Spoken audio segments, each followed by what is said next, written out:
The lung tissue specimen shows the gross pathologic hallmarks of centrilobular emphysema, a condition inextricably linked to a chronic history of tobacco use. In this specific subtype of chronic obstructive pulmonary disease, the pathologic destruction is most prominent within the proximal portion of the sinus, specifically affecting the respiratory bronchioles, while initially sparing the distal alveolar ducts and sacs.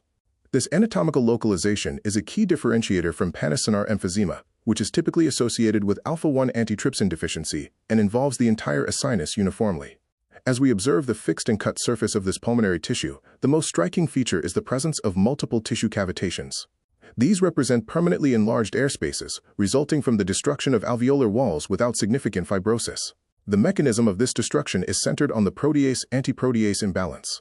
Chronic inhalation of cigarette smoke triggers an influx of inflammatory cells, particularly neutrophils and macrophages, into the small airways. These cells release elastase and other proteases that degrade the extracellular matrix of the lung parenchyma.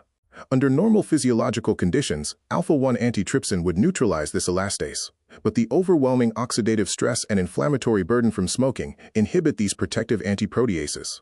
A defining characteristic seen here is the heavy deposition of black pigment lining the cavitated spaces.